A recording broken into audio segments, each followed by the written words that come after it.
नमस्कार मित्रों, आज के हमारे इस कार्यक्रम आज के मेहमान में हमारे आज के खास मेहमान हैं उज्जैन शहर के जाने माने पत्रकार निरुक्त भार्गव जी। निरुक्त जी की पत्रकारिता की यात्रा 1986 से शुरू हुई है और अब तक निरंतर जारी है।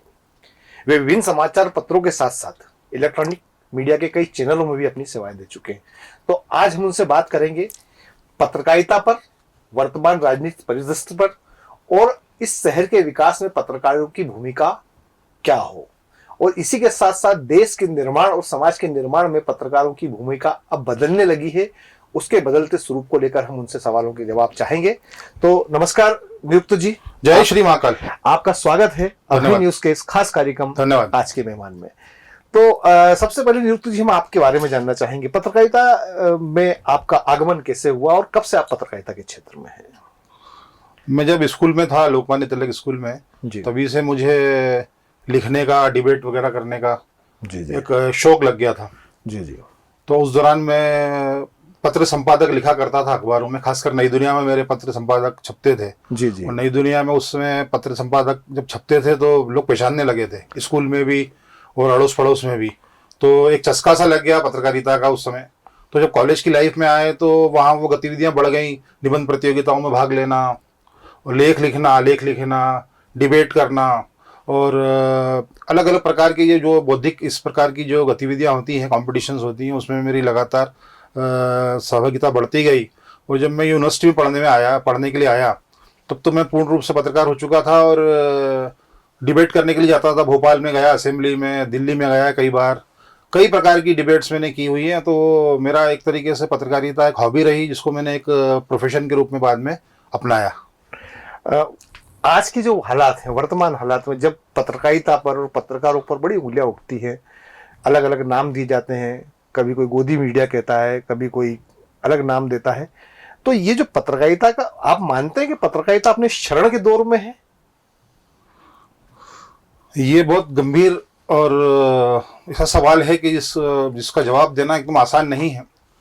निश्चित रूप से पत्रकारिता इस समय अपने संक्रमण काल में है और लगातार ये देखने में आ रहा है कि कतिपय जो लोग हैं या जो भेड़ें घुसाई हैं इसमें जिस प्रकार से ब्लैक शिप्स आई हैं इस प्रोफेशन में, ये बहुत नॉबल प्रोफेशन है। पत्रकारिता से अच्छा प्रोफेशन संभवतः मेरे हिसाब से डॉक्टर का जो पेशा है वो बहुत नॉबल प्रोफेशन कहा जाता है।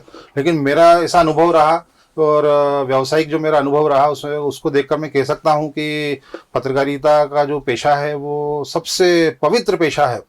और इस पवित्र पेशे की जो ऊंचाइयाँ हैं, इसका जो गौरव, गरिमा, प्रतिष्ठा है, उसको देखते हुए ऐसे कई प्रकार के लोग जिनके पास राजनीतिक रसूख है या जो जिसे कहते हैं कि वो गोरख धंधों में लिप्त हैं, उन लोगों ने बहुत तेज़ी से पत्रकारिता का आवरण उड़ना शुरू किया। और ये दौर आज इस दुरावस्था में पहुंच गया है कि यहाँ पर उन्होंने पत्रकारिता, जो मूल पत्रकार हैं, उनको भी एक तरीके से ढक लिया है। जैसे कहते हैं कि एक नकली मुद्रा जो है वो असली मुद्रा को चलन से बाहर कर देती है। वो ट्रेंड हमको दिल्ली से लेकर उज्जैन और उज्जैन से लेकर उन्हेल तक नजर आने लगा है। और अब ऐसा लग रहा है कि एक तरीके से वो क्रम बढ़ते जा रहा है और वो रुकने का नाम नहीं ले रहा। नहीं तो इसका रास्ता क्या है निरुक्त जी? आपको लगभग 30 वर्ष का एक लंबा अरसा पत्रकारिता में हुआ है, आपने बहुत उतार चढ़ाव पत्रकारिता के क्षेत्र में देखे होंगे और तमाम राजनीतिक दौर के अंदर भी पत्रकारों की भूमिकाओं को बहुत करीब से आपने समझा है, देखा है। तो ये जो हो रहा है सभी चिंतन का विषय है और चिंता का विषय है। जब भी कभी कोई बात होती है तो ये बातें जरूर सामने आती हैं, लेकिन ये बातें सिर्फ इतनी होती है, लेकिन इस मर्ज का इलाज क्या है? ये तो लाइलाज बीमारी के रूप में उभर रही है। ऐसा लगता है कि ये एक कैंसर के रूप में पत्रकारिता को जो पतन हो रहा है वो एक कैंसर के रूप में तब्दील हो रहा है। और जैसे कैंसर का इलाज भी एक तरीके से असंभव सा है, आज के समय में भी इतना वैज्ञानिक प्रगति होने के बाद भी कैंसर का कोई पुख्ता इलाज नहीं है। तो पत्रकारिता में जिस प्रकार से शरण है या जिसकी आप चर्चा कर रहे हैं, या पत्रकारिता पर जो तोहमत लगती हैं, गोदी मीडिया है, दलाल है, ब्लैकमेलर है, वगैरह वगैरह, जिस प्रकार से उस पर फप्तियाँ कसी जाती हैं और जिस प्रकार का समाज में उसको उतने सम्मान की दृष्टि से अब नहीं देखा जाता है, इसके पीछे के कारणों पर जाना पड़ेगा। इसके लिए हमें बहुत नीचे से तब्दीलियाँ करना होगी। पत्रकारिता में पढ़े लिखे लोग आएँ, पत्रकारिता में छठे छठाई लोग ना आए कि जिनको पास कोई प्रोफेशन, कोई काम नहीं बचा, सब जगह वो फेल हो गए, ठेकेदारी कर ली, नेतागिरी कर ली, एमआर बन गए, और जो है सब धंधे कर लिए बहुधंधे में होके, और जो है फिर वो एजेंट बन गए, कहीं के हॉकर बन गए, या ये बन गए ब्रोकर बन गए, ये इस प्रकार की जो घोरक धंधे करते हैं, वकील भी बन गए, ये भी बन गए, वो करके जो है आते हैं, तो वो इस प्रोफेशन को जो है कहीं ना कहीं जाके खराब करते हैं। तो इसके लिए पत्रकारों का एक निर्धारित शैक्षणिक योग्यता होना बहुत आवश्यक है। उसके बाद उनकी प्रॉपर ट्रेनिंग होना बहुत जरूरी है। पत्रकारों को ट्रेनिंग की बहुत ज़रूरत है। पत्रकारों को ये सैद्धांतिक ज्ञान, हम कोर्सेज काफ़ी चल रहे हैं कई यूनिवर्सिटी में, कॉलेजेस में, अब तो प्राइवेट भी कई इंस्टीट्यूट आ गए हैं जहाँ पर पत्रकारिता का, मीडिया का, ये जो कैसे प्रकार की इसका विधा है, इसको इसके लिए बाकायदा ये सर्टिफिकेट कोर्स भी चल रहे हैं, डिग्री कोर्स भी है, डिप्लोमा भी है, मास्टर्स डिग्री भी है, और इसमें एक्सपर्टाइज भी है पूरे देश भर में, बेंगलोर में, दिल्ली में, चंडीगढ़ में, भोपाल में, कई जगह ये विश्वविद्यालय खुल गए हैं पत्रकारिता के। लेकिन इसको, पत्रकारिता को आपको करना है मीडिया के क्षेत्रों में, तो सबसे ज़्यादा प्रैक्टिकल अनुभव इसमें बहुत ज़रूरी है। इसलिए समय समय पर उसको प्रैक्टिकल नॉलेज पत्रकार को लेना बहुत आवश्यक है। वो चाहे वो टेक्निकल नॉलेज हो, चाहे वो विज्ञापन से संबंधित नॉलेज हो, चाहे वो प्रेजेंटेशन से संबंधित नॉलेज हो, चाहे वो इंटरव्यू करने से संबंधित नॉलेज हो, हर प्रकार की जो पत्रकारिता की अलग अलग विधाएं हैं, उसका हर पत्रकार को, जरूरी नहीं है कि नया पत्रकार आए उसी को, पत्रकारिता में लंबे समय तक, बोले वो 60 साल का हो जाए, 50 साल का हो जाए, पत्रकार जो है वो हमेशा एक तरीके से प्रशिक्षु पत्रकार रहता है, वो छात्र ही रहता है, और उसको हमेशा सीखने का, कंप्यूटर सीखने का, और नई नई ये जो गजेट्स आ गए हैं इनका कैसे इस्तेमाल करना और कैसे आगे बढ़ना, और दक्षता को प्राप्त करते हुए अपने उत्कृष्ट कार्य के लिए की तरफ जाना, ये बहुत ज़रूरी है। और इसके साथ ही पत्रकार जो है वो अपने मूल पेशे पर ही कंसंट्रेशन करे, वो अन्य कामों में न लगे। वो जो भेड़चाल होती है कि मैं जो है 5 साल में कार लिया हूँ, और मेरा बंगला हो, और बैंक बैलेंस हो, और हर साल में जो है फॉरेन ट्रिप पे जाऊँ, और नए नए शौक, हर 5वें दिन में होटल जाऊँ, और ये जिस प्रकार की एक अंदर दौड़ शुरू हुई है पैसा कमाने की, इसके लिए हम जो है गलत कामों में लग जाते हैं, और वो स्वभावतः भी होता है, और कई भी अकस्मात भी होता है कि पत्रकार जो हैं वो कुछ गलत राह पे चले जाते हैं। तो उसको रोकने के लिए पत्रकार को स्वयं की अपनी ऐसे कहते हैं कि लक्ष्मण रेखा स्वयं को अपनी खींचनी होगी। और उसके साथ ही हम जो हमारे जैसे आप हैं और अन्य हमारे पत्रकार साथी काफ़ी बड़ी संख्या में यहाँ उज्जैन में प्रतिष्ठित पत्रकार हैं, अनुभवी पत्रकार हैं, जिनका बहुत रसूख है उज्जैन में, वो पत्रकार आपस में एक दूसरे को पहचाने और एक दूसरे का सहयोग करें, और एक ऐसे प्लेटफॉर्म पे आए जहाँ पर अच्छे पत्रकारों का, अच्छी पत्रकारिता का सम्मान हो और उसको बढ़ावा मिले। ये ऐसा करने से शायद हम शहर का भी भला कर पाएंगे, समाज का भी भला कर पाएंगे। नहीं, आपने कहा कि पत्रकार अब जो है वो बहुधंधों में भी उतर रहे हैं। हाँ। इसमें बुराई क्या है?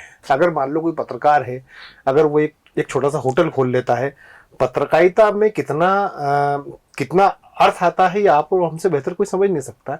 लेकिन अगर मान लो वो साइड कोई बिजनेस कर लेता है और पत्रकारिता को प्रोफेशन नहीं पैशन मानते हुए रहता है, इसमें बुराई क्या है? कोई बुराई नहीं है, बिल्कुल बुराई नहीं है। पत्रकार, सबसे पहले पत्रकार को अपना आर्थिक जीवन मजबूत करने की बहुत ज़रूरत है, क्योंकि पत्रकारिता का जो नौकरी है वो बहुत अनिश्चितताओं से भरी हुई है। उसकी कोई किसी प्रकार की सिक्योरिटी, सेफ्टी, किसी प्रकार की उसकी मजबूती नहीं होती है। जिस संस्था में वह काम करता है उसमें कितनी तनख्वाह मिलती हैं, कब मिलती हैं, प्रमोशन कैसे मिलते हैं, इंक्रीमेंट कैसे लगते हैं, ये सब जानते हैं। तो पत्रकारिता को करना और बहुत जज्बे से करना ये असंभव कार्य है, लगातार करना असंभव काम है, बहुत दुष्कर कार्य है।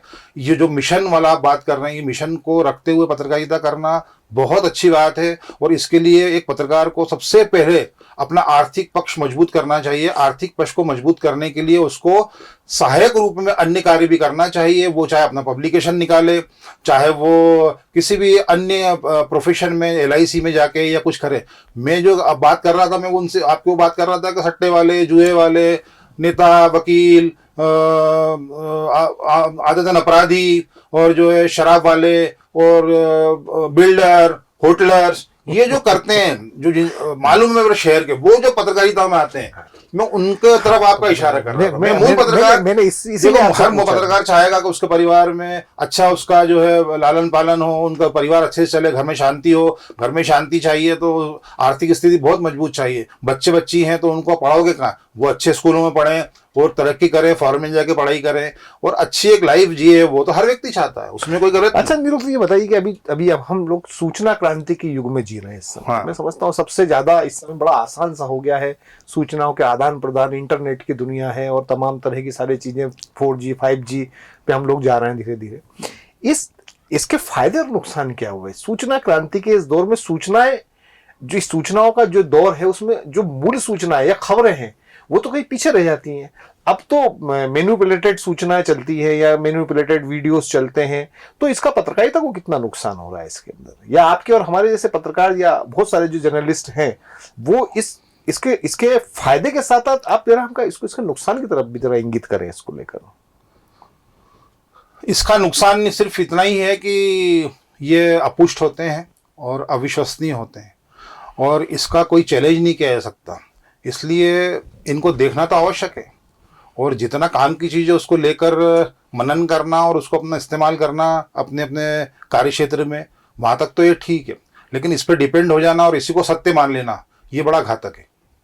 नहीं तो ऐसा कहा भाई, जब एक दौर आया था जब प्रिंट मीडिया जब हुआ करता था, आज भी है प्रिंट मीडिया तो रहने वाला है, तो जब रेडियो का दौर आया तो लोगों ने कहा कि अखबार अब जो है वो उसका असर सीधा अखबारों पे पड़ने वाला है, अखबार निरंतर जारी रहे।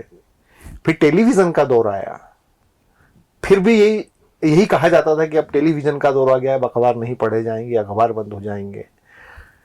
और अब एक बार फिर वही कहानी को हम लोग मुंह से सुन रहे हैं कई लोगों के, साहब अब तो डिजिटल क्रांति का समय आ चुका है और अब प्रिंट मीडिया जो है वो प्रिंट मीडिया खतरे में है। चूंकि आप प्रिंट मीडिया से हैं, मैं डिजिटल मीडिया से हूं, तो आप इसको रेखांकित करें कि क्या वास्तव में डिजिटल मीडिया कहीं प्रिंट मीडिया के लिए खतरा है या जबरदस्ती की बातें चल रही हैं बस? ये डरने वाले लोगों, जो डरते हैं लोग कंपटीशन से, वो उस तरीके की कोरी कल्पना करते हैं, अफवाह फैलाते हैं। डिजिटल मीडिया जो है वो हमारा सहोदर भाई है। जब आज से 25-30 साल पहले 1980 के दशक में जब दूरदर्शन वगैरह शुरू हुआ था, जिसमें 1 या 2 घंटे के कार्यक्रम आते थे, उस समय हमारे जो सीनियर्स थे उस समय के, हम तो शेषावस्था में थे उस समय पत्रकारिता के, तो उस समय गोष्ठियाँ होती थी इन बातों को कि जो है इलेक्ट्रॉनिक मीडिया बहुत तेज़ी से उभर रहा है, ये प्रिंट मीडिया को खा जाएगा, प्रिंट मीडिया जो है वो पारंपरिक मीडिया है उसको वो खा जाएगा, उसको डिफीट कर देगा, उसके हितों को जो है बहुत ज़बरदस्त तरीके से जो है प्रभावित करेगा। ये सब कोरी कल्पनाएं थी। समय निकलने के बाद हमने देखा कि पत्रकारिता, प्रिंट मीडिया बहुत तेज़ी से उसका विस्तार हुआ, विकास हुआ। अखबारों को जो है ब्लैक एंड वाइट आते थे, 8-8 पेज के आते थे, और जो है वो डार्क एडिशन आते थे, 7-8 पेज छप जाते थे। अब जो है वो 2-2 3-3 बजे तक छप रहे हैं। उज्जैन में तमाम अखबार छप रहे हैं, कलर आ रहे हैं, 16-16 पेज, 20-20 पेज के पेपर आ रहे हैं, 3-3 रुपए में मिल रहे हैं। उज्जैन में 6 स्थानीय पेज, उज्जैन शहर को 6-6 पेज मिल रहे हैं। जो पहले 1 पेज भी नहीं मिलता था, वो भी ब्लैक एंड व्हाइट आता था, फोटो नहीं छपते थे, इक्का दुक्का फोटो छपते थे 25-30-35 साल पहले। उसके बाद जब टेक्नोलॉजी का विस्तार हुआ, जैसे अत्याधुनिक साधन संसाधन आए और ये डिजिटल टेक्नोलॉजी आई, फास्ट मीडियम आए ट्रांसपोर्टेशन के और टेक्नोलॉजी के, इसके साथ जो है पूरा मीडिया क्षेत्र का बहुत व्यापक विस्तार हुआ। इस व्यापक विस्तार के साथ पहले हमने जो देखा कि वो इलेक्ट्रॉनिक मीडिया आया, इलेक्ट्रॉनिक मीडिया भी जो है 24 घंटे का हो गया, और अब तो हिंदी, इंग्लिश, मराठी और गुजराती और तमाम क्षेत्रीय भाषाओं के भी तमाम चैनल चल रहे हैं। भारत में राष्ट्रीय स्तर के भी तमाम चैनल चल रहे हैं। उसके बाद जो है ये तीसरा मीडिया आ गया, इसको कहते हैं न्यू मीडिया, इसको वैकल्पिक मीडिया भी कहा जाता है। तो ये जो डिजिटल मीडिया आया है, इसने पत्रकारिता के क्षेत्र में नए आयाम स्थापित किए हैं।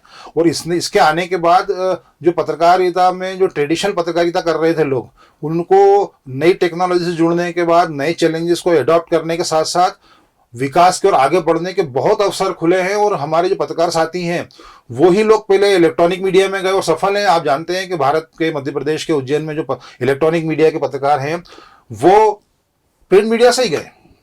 उसके बाद जो आप डिजिटल मीडिया की बात कर रहे हैं, तो उसमें 70-80% जो डिजिटल प्लेटफॉर्म पे काम कर रहे हैं वो हमारे ही पत्रकार साथी हैं, चाहे वो प्रिंट से गए हों चाहे इलेक्ट्रॉनिक से गए हों। वो इतना अच्छा कार्य कर रहे हैं और उनकी रीडरशिप, उनकी व्यूवरशिप, उनके एडवर्टीजमेंट, उनकी अप्रोच, उनकी रीच आज इस हद तक पहुंच गई है कि जो एस्टेब्लिश्ड मीडिया है उसको भी खतरा लगने लगा है। तो खतरा लगने का, तो आप उसको उसके अकॉर्डिंग आप भी आगे बढ़िए। लेकिन हम क्या करते हैं कि हम जो है वो शत्रुता भाव पालते हैं और उसकी आलोचना करने लगते हैं। डिजिटल मीडिया से चुनौती कुछ भी नहीं, सिर्फ विश्वसनीयता वाली जो बात है उसको अगर थोड़ा ध्यान रखा जाए और एक अच्छी चीज़ें परोसी जाए समाज के हित में, वहां तक अगर वो कार्य कर रहा है तब तो बहुत अच्छा है। अदरवाइज अगर वो कुछ एजेंडा के तहत कुछ काम करता है, वो कुछ राजनीतिक निहित उद्देश्यों के लिए या कुछ व्यापारिक उद्देश्यों के लिए या कुछ धर्म विशेष जाति विशेष के लिए कुछ इस प्रकार से गतिविधियां करता है, तो वहाँ तो उसकी तो आलोचना की जाना चाहिए। लेकिन डिजिटल प्लेटफॉर्म आने के बाद और ये जो यूट्यूब चैनल्स आने के बाद निश्चित रूप से पत्रकारिता की बहुत तेजी से विस्तार और फैला हुआ है और इसने कहीं ना कहीं पत्रकारों को नए नए अवसर दिए हैं। हम निरुक्त जी से बात को जारी रखेंगे। अब मिलते हैं एक छोटे से ब्रेक के बाद। श्री जी हॉस्पिटल उज्जैन शहर के लिए चिकित्सा जगत में नई सौगात। सर्व सुविधा युक्त अस्पताल जहां आधुनिक मशीनों और अनुभवी डॉक्टर्स द्वारा किया जाता है उपचार। घर जैसे वातावरण में सभी बीमारियों का इलाज नॉमिनल शुल्क में। स्वास्थ्य समस्याओं के बेहतर उपचार के लिए एक ही नाम, Shri ji hospital. Director Sachin Thakur, director Virendra Singh Rajput, director Sandeep Anjana के नेतृत्व में हॉस्पिटल का संचालन होता है। हमारा पता 1 देसाई नगर, विक्रम मार्ग, फ्रीगंज, उज्जैन। संपर्क 0734495086 या 9827273232। तो एक बार फिर हाजिर हैं हम अपनी चर्चा को लेकर। हमारे साथ शहर के वरिष्ठ पत्रकार और बेहद मुखर पत्रकार के रूप में जाने जाने वाले निरुक्त भार्गव जी हैं। हम अपनी चर्चा को आगे बढ़ाते हैं और उनसे पूछते हैं कुछ ऐसे सवाल जिनके जवाब उनके पास में निश्चित रूप से है, वो देंगे भी। तो निरुक्त जी एक बार पुनः स्वागत है। धन्यवाद। निरुक्त जी, इस दौर के अंदर एक नई चीजें भी कुछ सामने आई हैं। अभी हम देख रहे हैं कि शहर के अंदर, उज्जैन शहर खासतौर से विकास की गति पर है। महाकाल लोक, महाकाल वन, इसके बाद में अभी हाल ही में जो है वो कुछ नए और रेलवे स्टेशन से लेकर वहां तक कुछ नया डेवलपमेंट और होने वाला है। झूलती हुई कारें देखने को मिलेंगी। हाँ। हो सकता है आने वाले समय में और भी बहुत सारी चीजें देखने को मिले। एक अभी हाल ही में जो कार्यक्रम हुआ था उज्जैन में, एक बड़ा कार्यक्रम जिसमें प्रधानमंत्री नरेंद्र मोदी जी ने शिरकत की थी। एक इंसिडेंट मुझे याद आता है कि उसमें शहर के बाहर के लगभग 200 पत्रकारों को बुलाया गया था इस पूरे कार्यक्रम को, इस पूरे आयोजन को कवर करने के लिए, जिसमें देश की तमाम मीडिया संस्थान, बड़े बड़े चैनल के लोग भी आए थे। लेकिन एक बात जो नोटिस में आई है वो ये कि जो स्थानीय पत्रकार था उसे वो सम्मान नहीं मिला जिसका वो हकदार था, या उसको कवरेज करने के लिए वो स्थान मुहैया सरकार ने, प्रशासन ने, या यूं कहा जाए कि हमारे यहाँ के जो संगठन हैं वो भी नहीं करवा पाए। क्या कारण मानते हैं?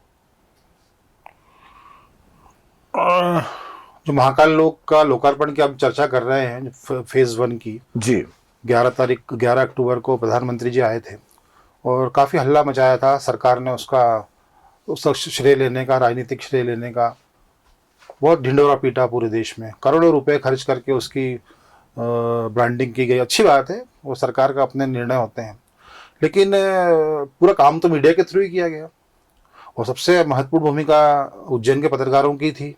वो लगातार जब से कार्य शुरू हुए थे, डे 1 से उज्जैन के पत्रकार लगातार, चाहे वो किसी भी फील्ड के हों, इलेक्ट्रॉनिक के हों, प्रिंट के हों, डिजिटल के हों, वो लगातार उन सब चीज़ों को कवर कर रहे थे जो उस परियोजना का हिस्सा थी।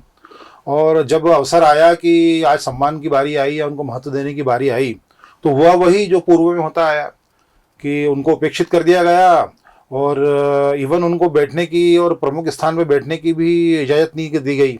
और वहाँ जब ज़बरदस्त तरीके से हम लोगों ने प्रोटेस्ट किया तो वहाँ के जो एसडीएम वगैरह और पुलिस के एडिशनल एसपी थी, वो पहले तो हमको टालते रहे वो लोग, और हम देख रहे थे कि जो करीब मंच के सामने, प्रधानमंत्री के मंच के सामने जो जगह बनी थी, वो फ्रंट रो थी जो, उसमें करीब 200 कुर्सियाँ विशेष प्रकार की रखी गई थी और हमें एक साधारण कुर्सियों में पीछे बैठाया गया था उज्जैन की मीडिया को।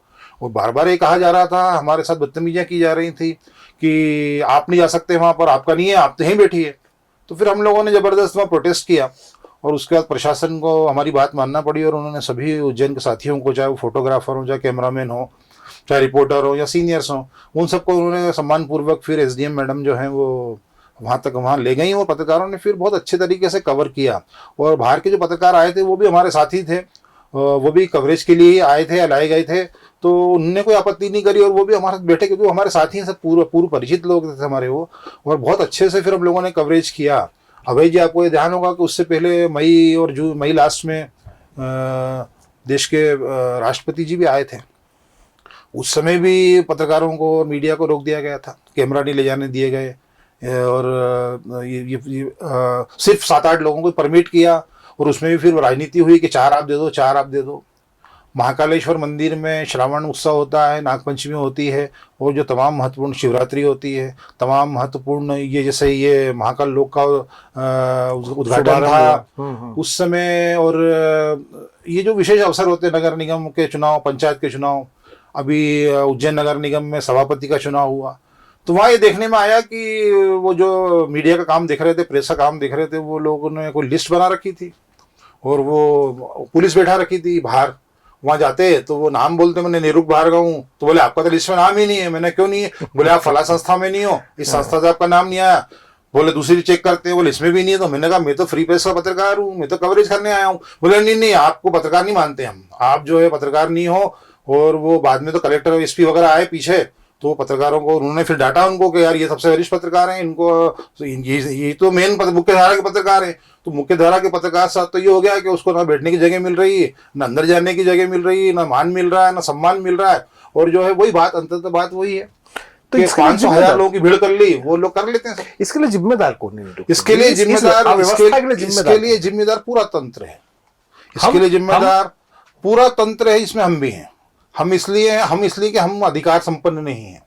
हम लोग जो हैं वो, हमारे बीच में कुछ जो मैनेजर टाइप के लोग हैं जो मुख्य धारा की पत्रकारिता में नहीं हैं, उन्होंने जो है संगठनों पर जो है एकाधिकार कर रखा है, बेजा कब्जा कर रखा है, और वो मनमानियाँ करने पर उतारू हैं। इसी का जो है हश्र हम देख रहे हैं कि मुख्य धारा के पत्रकार, जो मूल पत्रकार हैं, 20 साल से, 30 साल से, 40 साल से अपना घर बार उसी से चलाते हैं, पूरा परिवार चलाते हैं, इनका नाम है शहर में, जिन पे कोई धब्बा नहीं है, वो लोग जो है उपेक्षित हो गए। जैसे मैंने कहा था कि आपको जो है नकली मुद्रा का चलन इतना ज्यादा हो गया कि असली मुद्रा चलन से बाहर होती जा रही है। और ये डायलॉग नहीं है, ये हकीकत देखने को मिल रही है। और इसके लिए जिम्मेदार जो है वो मूल रूप से तंत्र है, जिसमें प्रशासनिक अधिकारी और सत्तारूढ़ दल, ये लोग जो हैं इस तरीके के लोगों को पसंद करते हैं, जो क्योंकि उनको मालूम है कि जो बेसिक पत्रकार है वो झुकेगा नहीं, वो आंख से आंख मिला के बात करेगा, वो आपकी कोई भी गलत बात नहीं मानेगा, आपके पाँव नहीं छुएगा वो।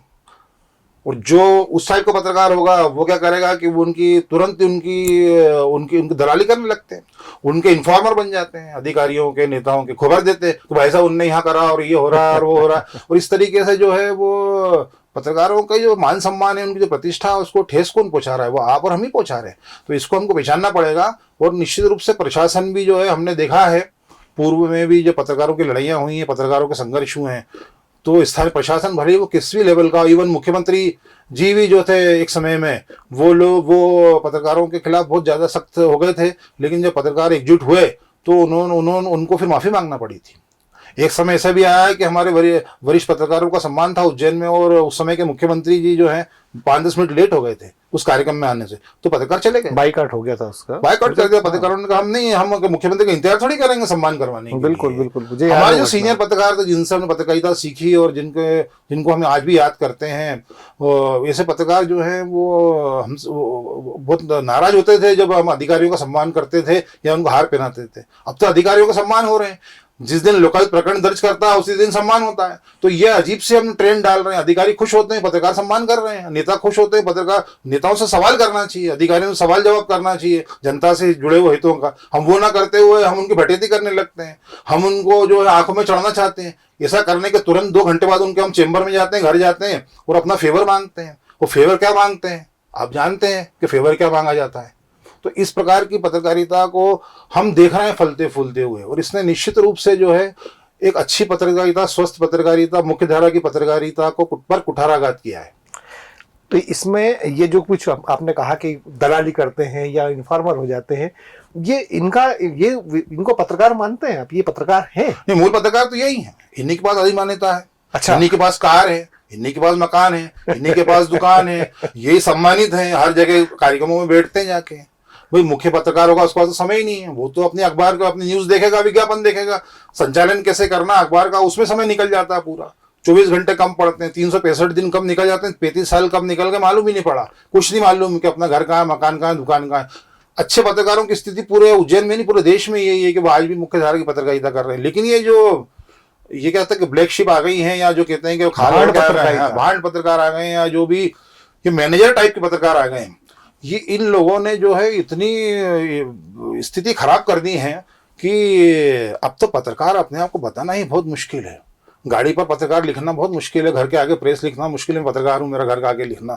कहीं कार्ड देना तो पत्रकार अधिकारी या नेता के पास जाओ तो वो कार्ड देखने के बाद घबरा जाता है, अरे यार ये क्या पूछेगा, क्या करेगा, मालूम नहीं क्या है, बुलाता नहीं है, टाल देता, मीटिंग में है, ये नहीं, फोन नहीं उठाते।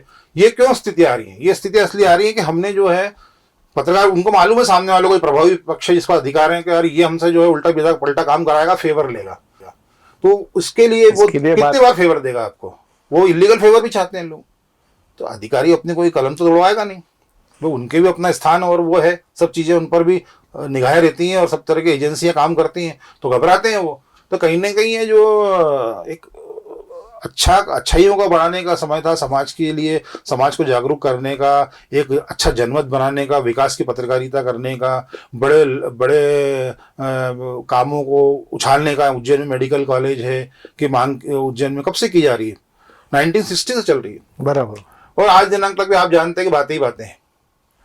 और इसी प्रकार की अब आप बता रहे हो कि साहब जो है वो सेकंड ब्रिज फ्रीगंज का बनने की बात चल रही है, वो 5-10 साल से सुनते 10 साल से तो हम ही लोग सुन रहे हैं उसको, और यूं कहने को 15 ब्रिज बन गए। हाँ। उज्जैन में सिंहस्थ 2016 में 15 ब्रिज बना दिया आपने, रिवर पर और रेलवे ट्रैक पर। और आपसे वो गधा पुलिया के साथ में पैरेलल नहीं बना पा रहे, आप अंडरपास नहीं बना पा रहे, पैरेलल फ्रीगंज का ब्रिज नहीं बना पा रहे, तो आप कर क्या रहे हैं? स्विमिंग पूल आप नहीं बना पाए आज तक, आपने करा है क्या? मतलब कोई स्टेडियम नहीं है आपके पास, जो स्टेडियम थे वहां क्या हालत है आप जाके देख लीजिए। तो हमारे उज्जैन में जो आज हमको मिल जाना चाहिए वो हमको 25 साल में मिलता है, वो फिर लोग बोलते हैं सौगात है। तो ये कैसे सौगात है? ये कौन सी सौगात है? ये सौगात नहीं है, ये सौगात नहीं, हमसे टैक्स ले रहे हो आप, हमको दे नहीं रहे हो, और ऐश कर रहे हो, और करोड़पति हो गए देखते देखते, कार आ गई, मकान आ गया, दुकान आ गया, आपने तो अरबपति हो गए। पहले तो 15-20 साल पहले क्या थे, आज क्या हो गए? तो ये कहाँ से आ गया पैसा आपके पास अचानक एकदम? आपने बहुत मेहनत कर ली, आपको लक्ष्मी बहुत प्रसन्न है आपसे, खजाना वजाना आपने कहीं लूट लिया या ढूंढ लिया, घर मकान खुदाई में मिल गया आपको, सपना अपना सपना आ गया आपको, कुछ होगा, लॉटरी खुल गई, क्या हुआ है? ये आता कहाँ से? और जो मेहनत कश लोग हैं, अच्छे काम करते हैं, उन लोगों के लिए तो ये अच्छी चीज थोड़ी है। आप कौन सा मैसेज दे रहे हो? पर अल्टीमेटली समाज में ही तो घूम के आ रही हैं वो चीजें, जो हम विद्रूपताएं देख रहे हैं और अशांति देख रहे हैं, और जो ये देख रहे हैं आपस में संबंध खराब हो रहे हैं, ये कहाँ से आ रहे हैं? ये सब वो अहम से, वही प्रतिस्पर्धा से। प्रतिस्पर्धा हम समाचार लिखने में नहीं कर रहे हैं कि मैं अच्छी से अच्छी न्यूज लाऊंगा और छपेगी मेरे नाम से तो मेरा नाम होगा, हम उसमें नहीं कर रहे हैं। हम एक दूसरे को निपटाने में लगे रहते हैं।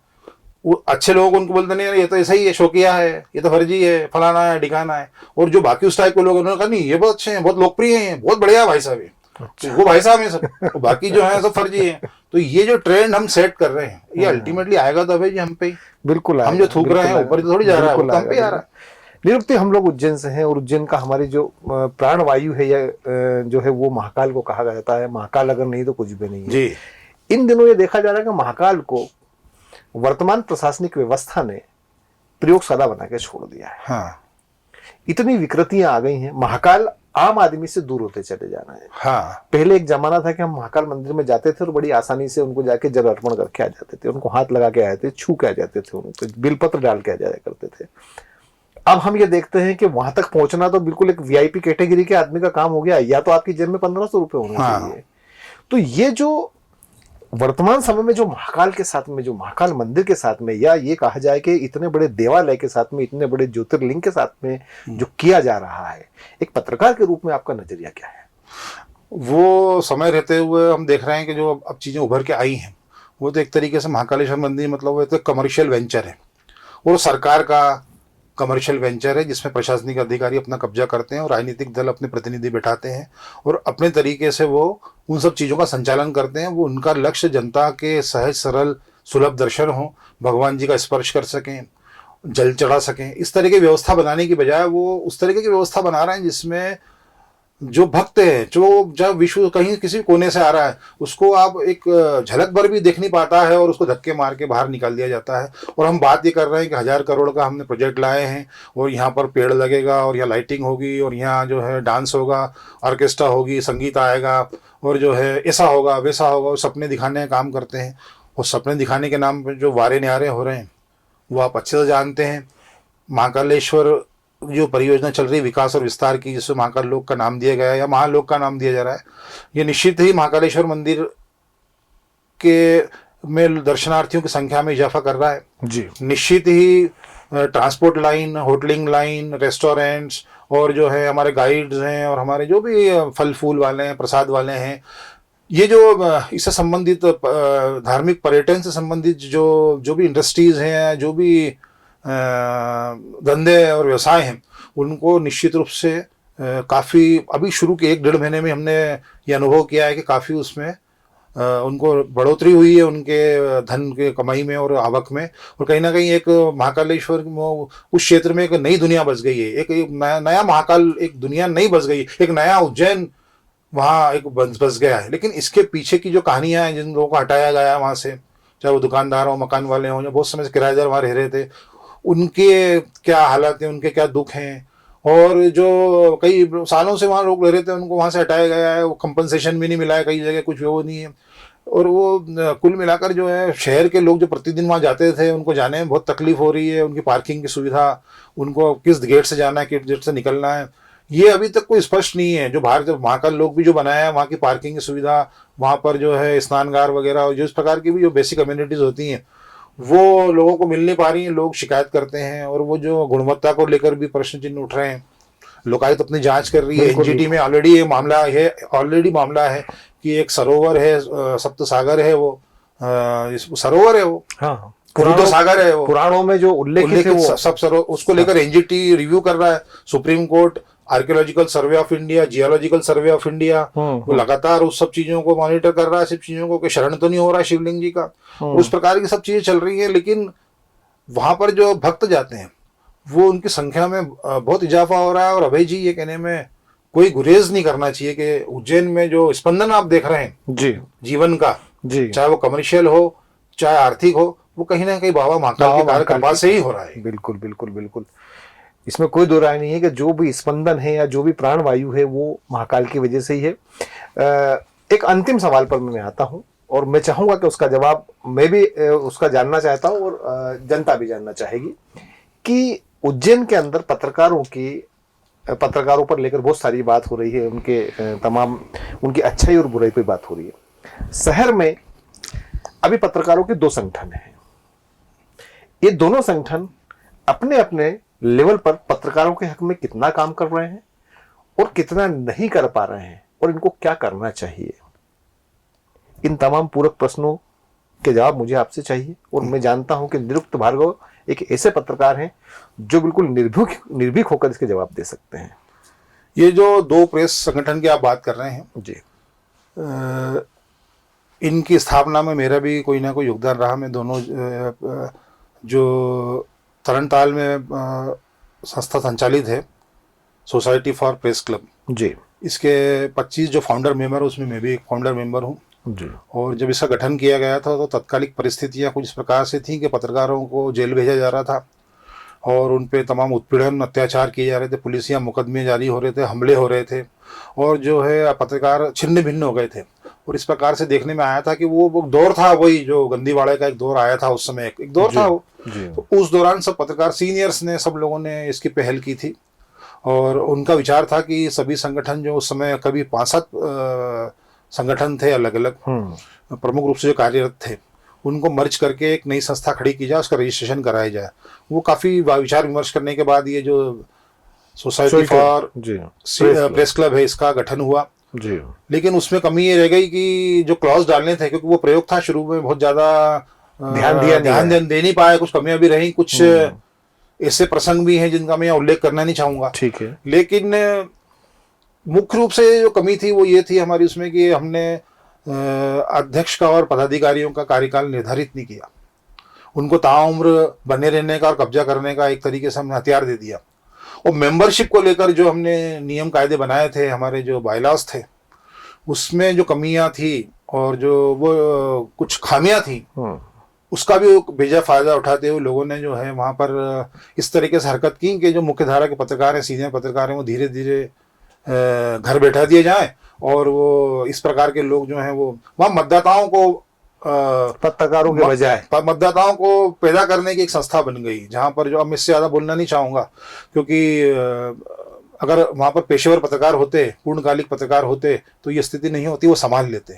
अब जो है इंदौर के वकील लोग उज्जैन में आके चुनाव करा रहे हैं, जबकि आप अच्छे से जानते हैं कि सहकारिता का नियम हो या कोई सी भी सोसाइटी एक्ट हो, कोई सा भी एक्ट हो, उसमें चुनाव जो है वही बॉडी कराती है जो वहां पर वो रहती है। मतलब इंटरनल चुनाव होते हैं, हर जगह इंटरनल चुनाव होते हैं, कोई भी समाज होता है इंटरनल चुनाव होते हैं, कोई सा भी आप देख लीजिए व्यवस्था, वहाँ इंटरनल चुनाव होते हैं। ये चुनाव जो है वो ये कोई संवैधानिक संस्थाएं नहीं है, पार्लियामेंट जैसी या असेंबली जैसी या नगर निगम जैसी कि 5 साल कार्यकाल रहता है, उनके वेतन भत्ते रहते हैं, बंगले मिलते हैं, गाड़ी मिलती है, ऐसा तो कुछ है ही नहीं।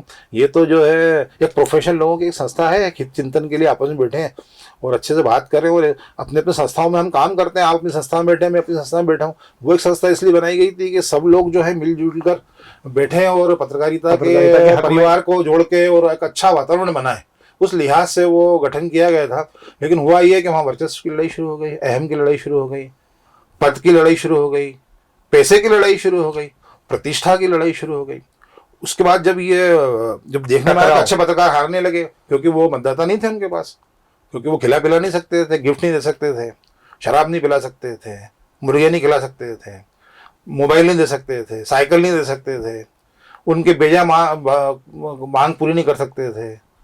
वो बोले मेरे बच्चे का जन्मदिन आप कैडबरी का पैकेट भिजवा दो, तो कहाँ कौन ले जाएगा हैं, और जो है उनके पाँव पड़ो, तो ये मूल पत्रकार तो कर नहीं सकता, नहीं कर पाता। खुददार पत्रकार कैसे करेगा? तो हार गया, चुनाव हार जाता है वो। उन्होंने कहा हार गए तो ये पत्रकार खराब, और ये तो चुनाव हार गया, ये आदमी बेकार, ये तो असफल। उन्होंने कहा पत्रकारिता से सफल कर दिया, समाज जीवन से सब, उन्होंने कहा जीवन का सर्टिफिकेट नहीं तो रहने लायक नहीं, बाहर करो इसको। इस प्रकार से लोगों ने वातावरण, फिर दूसरा संगठन बना। दूसरे संगठन में वो दुर्बलताएं, कमजोरियां, बदमाशियां थी, उनको दूर करने के लिए एक मंच बना जी। वो मंच को फॉर्मेट हम नहीं दिया गया था, उसमें भी हम लोग शामिल थे। हमने उसको फॉर्मल शेप इसलिए नहीं दिया था कि हम लोग वहां से बाहर नहीं हुए थे, हम अपनी लड़ाइयां लड़ रहे थे कि ये जो है समय रहते सुधर जाए। हम उनको चैलेंज कर रहे थे, हम उनको कोर्ट में चैलेंज कर रहे थे, हम उनको जो है रजिस्ट्रार क्या भोपाल में चैलेंज कर रहे थे, हाई कोर्ट में चैलेंज कर रहे थे, लोकल कोर्ट में, कि जो इन्होंने गलतियां की, बदमाशियां की, इसको सुधार किया जाए, हस्तक्षेप करने के लिए। वो हम कई जगह सफल भी हुए, लेकिन समय निकलते गया तो हम देखते गए कि ये सब चीजें जो है वो इससे सुधार नहीं होगा, क्योंकि ये तो पार्लियामेंट के चुनाव से बड़े चुनाव हो गए। मतलब किसी को भारत में चुनाव लड़ना हो और जीतना हो, पोल मैनेजमेंट कैसे किए जाते हैं यहाँ के सीखना चाहिए। और किसी को पीएचडी करना हो पत्रकारिता पे, पत्रकारिता की राजनीति पर, तो उज्जैन प्रेस क्लब की राजनीति पे जरूर आके करें। मतलब मैं उनका गाइड बन जाऊंगा। बहुत सफल आप जो है पीएचडी कर सकते हैं, बड़ी आप स्टडी कर सकते हैं, बहुत बड़ी इंटरनेशनल लेवल की स्टडी हो सकती है। अच्छा। और किसी को चुनाव जीतना हो, पार्षद का और ये पंचायत का नहीं, पार्लियामेंट का चुनाव जीतना हो, बहुत अड़ी फंसी के चुनाव हो, तो चुनाव कैसे जीते जाते हैं, कैसे हराया जाता है, कैसे बनाया जाता है, क्या होता है, यहाँ उस्ताद लोग आ गए। तो ये यहाँ उस्तादों का कब्जे हो गए। सेकंड संस्था में ने अपने आप को रजिस्टर्ड नहीं करा, लेकिन एक्टिविटीज चलाते रही वो। लेकिन उसकी एक्टिविटीज इस लेवल की हो गई कि पहली वाली पार्टी को बुरा लगने लगा और उन्होंने कहा तो ये तो उन्होंने निकाल बाहर किया। तो वो सब चीजें भी पेंडिंग है कोर्टों में। लेकिन वहां पर भी क्या हुआ, आपने कोई शिकायत कर रखी न्यायालय में? नहीं, मैंने नहीं करी, अन्य लोगों ने की। मैंने तो यहाँ कलेक्टर का शिकायत कर रखी है। अच्छा अच्छा अच्छा। हम लोग न्यायालय में गए थे, वो हमको जब मेंबरशिप नहीं मानी उन्होंने, हम गए थे। मैं तो नहीं गया, हमारे साथी गए थे, तो वो पेंडिंग है। फिर दूसरा संगठन जो है बाद में ये देखने आया है कि वो भी एकाधिकारवाद की तरफ चलने लगा, और वहां पर भी वही सब चीजें आने लगी। वही वहां जिनको मेंबर नहीं बनाया वो इधर आ गए। वो सबने वो क्या करा, हर व्यक्ति को फीते बांटना शुरू कर दिए। हर आदमी फीते। मैं जिस संस्था में काम करता हूँ वो परिचय पत्र मेरे पास नहीं है, वो मेरे पास उसका फीता नहीं है, लेकिन वो क्योंकि वो संस्था तो वो संस्था को देगी। तो वो ऐसी संस्था कितनी उज्जैन में 100 जनसंपर्क में 100 या 150 लोग रजिस्टर्ड है संस्था। बिल्कुल बिल्कुल। आज उज्जैन में 1000 पत्रकारों के पास फीते हैं। तो फीते देने के खेल शुरू हो गए। वो फीते का ऐसा हो गया कि वो फीता ऐसा हो गया कि आप महाकाल मंदिर में घुस जाओ, आप कहीं भी घुस जाओ, और कुछ भी करो, जरायम काम करो, और वो फीते काम आते हैं। और वो गलत काम करने वालों को 2 बजे में निकल जाओ तो कोई फीते की वजह से रोकेगा नहीं, आप कहीं नहीं रोकेगा। और आप बिना उसके जाओगे तो आप बोलेगा भैया कायम है, तो अपन उनको दिखाओ कि हम अधिमान्य पत्रकार हैं, राज्य स्तरीय। बोले ये क्या होता है? अच्छा, फीता नहीं है आपके पास। वो कैमरा नहीं है आपका, वो कहाँ है, लोग वो जो होता है माइक आईडी छोटी सी पकड़ लाते हैं, भोंगा टाइप। अब वो दिखा दिखा के लोग घुस जाते हैं, और जो वो अधीने से कर्मचारी होते हैं वो अपन अच्छा खासा दिखते हैं, और यार लगते भी कि हाँ कोई सभ्य लोग हैं, और कार्ड भी दिखाते हैं सरकार का, अशोक चिन्ह लगा हुआ है। नहीं नहीं नहीं, फीता कहाँ है आपके पास? फीता मेरे संस्था का फीता दिखा रहा हूँ ना मैं, कार्ड मेरे संस्था का। बोले नहीं हम नहीं मानते, काय की संस्था वस्था आपकी, हम तो ये संस्था मानेंगे। तो ये हमने दबाव बना के इस तरीके से चीजों को खड़ा किया। तो वो सब चीजें और कमजोरियां मेरे को ऐसा अनुभव हुआ, मेरे को नहीं, मेरे साथी कई साथी ऐसे हैं कि वहां पर भी हम उन्हीं चीजों से अब ग्रसित हो रहे हैं। तो फिर हम न्यूट्रल हो गए, हम 1.5-2 साल से हमने अपने आप को दूर कर लिया। तो निरुक्त जी ये तो आप बाहर हो गए, मतलब आपने मतलब ये मान लिया कि अभी चीजें सुधर नहीं सकती। हाँ। क्या जब आपने बताया कि एक समय ऐसा था कि शहर में, मैं भी चूंकि 30 से 32 साल मुझे भी पत्रकारिता के क्षेत्र में हो गए हैं, कई संगठनों में भी रहा हूँ, बराबर। तो हमने ये देखा है कि जब ये लगा कि पत्रकारों में फूट पड़ने लगी, पत्रकार अलग अलग दिशाओं में जा रहे हैं, तो सारे वरिष्ठों ने मिलकर तमाम जो संगठन थे उनको एक बैनर के तले ले आए, एक झंडे के तले लेके आ गए। आज 2 संगठन फिर हैं, स्थितियां वहीं की वहीं है। फिर तीसरे संगठन की चर्चाएं इन दिनों में सुनने में आ रही है कि तीसरा संगठन भी जो है वो अस्तित्व में आने वाला है, आ गया है, आ चुका है। अच्छा, आ चुका है। अच्छा, मुझे पता नहीं था, बता दें कौन ला रहा है? ब्रेकिंग खबर दे रहा हूँ। अच्छा, ब्रेकिंग दे रहे हैं, बता दीजिए। चलिए, मेरे चैनल के माध्यम से लोगों को पता चल जाएगा। मैंने आपसे कहा कि जो 15 साल पहले की स्थितियां थी, 2005, 2006, 2007 जी, कमोबेश उससे ज्यादा वातावरण अभी खराब है जी। और ये कहीं ना कहीं जाके वो मूल पत्रकार ही प्रभावित हो रहे हैं। तो जो फील्ड में रहते हैं पत्रकार, चाहे वो हमारे कैमरामैन हो, रिपोर्टर हो, नए पत्रकार हैं, जूनियर पत्रकार हैं, सीनियर पत्रकार हैं, संपादक हैं, मालिक हैं, प्रकाशक हैं, मुद्रक हैं, ब्यूरो चीफ हैं, इस स्तर के जो एक जैसी राय रखने वाले लोग हैं, जिसे कहते हैं एक ही राय, वैचारिक रूप से उनकी काफ़ी उनमें इक्विलिब्रियम रहता है, और रेजोनेंस मेंटेन करते हैं, फ्रीक्वेंसी मेंटेन करते हैं। उन लोगों ने जब वो प्रेस कॉन्फ्रेंस में मिलते थे या किसी कार्यक्रम में मिलते थे, दुख सुख के में आना जाना होता था, तो कोरोना काल के बाद खासकर वो बहुत इस तरीके की चीज़ें देखने में आई थी पत्रकारों को संबंधित भी।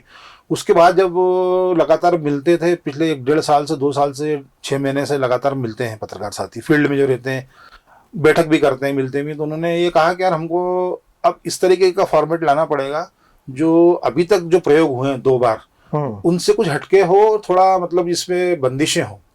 तो इन जो सैद्धांतिक बातें थी जो बहुत जरूरी थी, बहुत शुरुआत में संस्था को रजिस्टर्ड कराने के समय जो बायलाज बनते हैं उसमें इन चीज़ों का प्रावधान करना निहायत आवश्यक होता है, क्योंकि उसी के आधार पर फिर चुनाव होते हैं, और वो हर 1-2 साल 5 साल में बॉडी आती है, वो चलती है।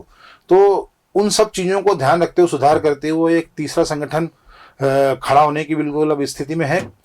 और वो जो है उज्जैन शहर के जो प्रमुख पत्रकार हैं, चुनिंदा पत्रकार है, क्योंकि मूल पत्रकार तो आज भी 40-50 ही हैं। निरुक्त जी की क्या भूमिका है? मेरी भूमिका उसमें संस्थापक सदस्य की रहेगी, साधारण सदस्य की रहेगी। अच्छा। मैं उसमें कोई पद लेने का अभिलाषी नहीं हूँ, और उसमें अधिकांश लोग जो जिनको पद देने की बात चल रही है वो भी पद के अभिलाषी नहीं है, लेकिन उनका सबका मंतव्य सिर्फ सबका एक है कि हम 25-40 लोग ही पत्रकार एकजुट हों।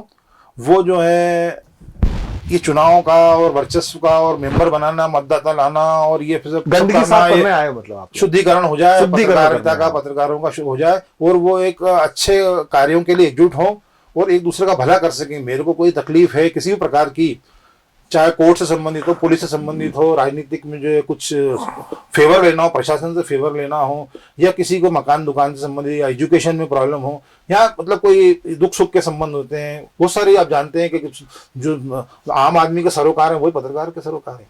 उन सरोकारों में हम सहभागी बन सकें, इस प्रकार की एक अच्छी भावना लेकर, पवित्र उद्देश्य लेकर कुछ पत्रकारों ने 25 पत्रकारों ने पहल की है, और वो एक फॉर्मेट तैयार किया है। वो प्रक्रिया जो है वो बहुत तेजी से चल रही है, अंतिम चरणों में है।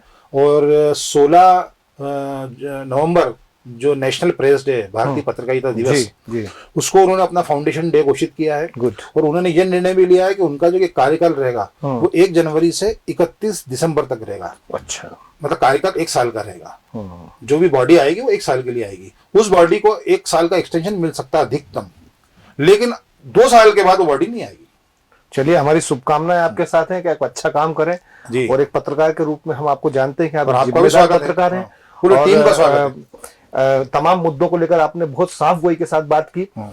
अगले बार हम फिर चाहेंगे कि आप किसी डिबेट के अंदर वापस से हमारे स्टूडियो के अंदर हाजिर हों। तो ये थे हमारे साथी वरिष्ठ पत्रकार निरुक्त भार्गव जी, जिन्होंने तमाम सवालों के जवाब बड़ी साफ गोई से दिए, पूरी निर्भीकता से दिए।